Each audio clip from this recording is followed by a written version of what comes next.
7वीं सदी की बात है। पंजाब के लोग जमीन की खुदाई कर रहे थे।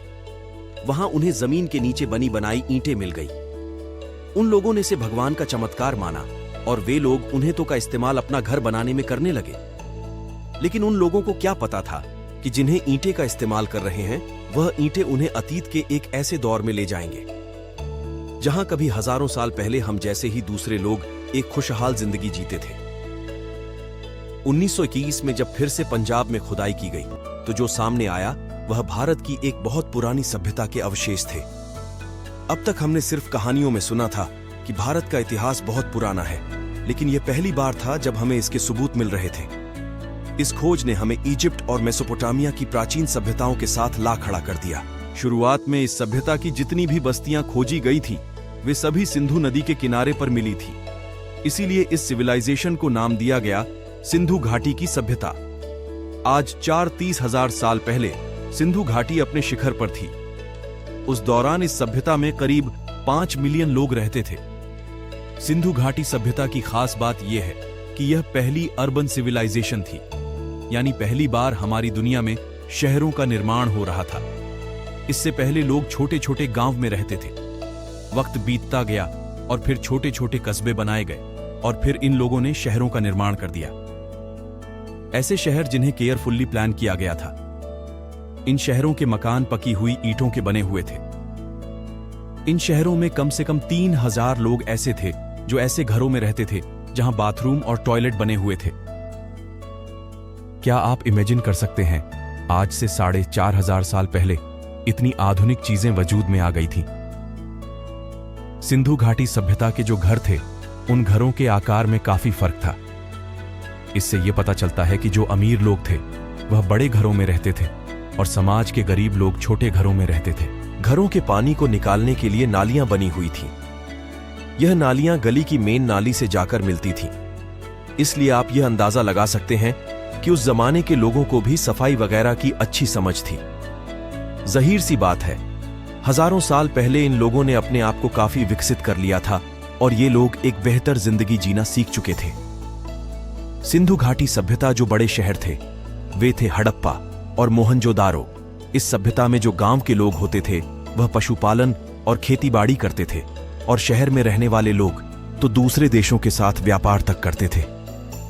इन लोगों के समाज में कई तरह के पेशेवर लोग रहते थे, जैसे सुनार मिट्टी के बर्तन बनाने वाले, लकड़ी का काम करने वाले लोग, कारीगर और ईंटें बनाने वाले पेशेवर लोग।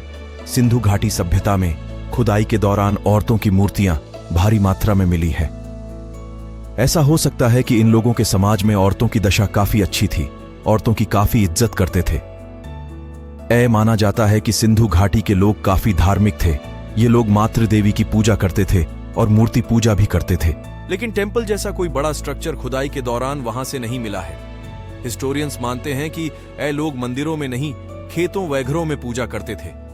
ये लोग आग की पूजा और पेड़ की पूजा करते थे और ये लोग पानी को भी काफी पवित्र मानते थे। यानी एक तरह से कहा जाए तो ये लोग मूर्ति पूजा के अलावा कुदरती चीजों की पूजा करते थे, जैसे आग, पानी, पेड़, पौधे, पशु और सूरज आदि। सिंधु घाटी सभ्यता के लोगों की जो धार्मिक मान्यताएं थीं, उसका एक बहुत बड़ा हिस्सा तो आज भी हमारे समाज में मौजूद है। उन लोगों में थी वही आज भी हमें मौजूद है। वैसे तो सिंधु घाटी सभ्यता के दौर को गुजरे 4,000 साल से भी ज्यादा का वक्त बीत चुका है, लेकिन तब से लेकर आज तक निरंतरता की एक ऐसी लहर चली आ रही है जो आज भी हमें हमारे उसी हजारों साल पुराने इतिहास से जोड़ती है।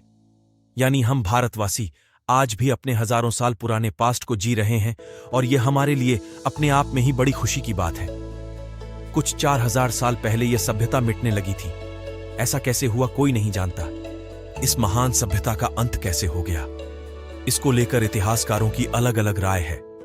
सिंधु घाटी सभ्यता नदियों के किनारे बसी हुई थी और सिंधु नदी अपनी भयंकर बालों के लिए जानी जाती थी, जो शहरों और गांवों को बाहर ले जाती थी।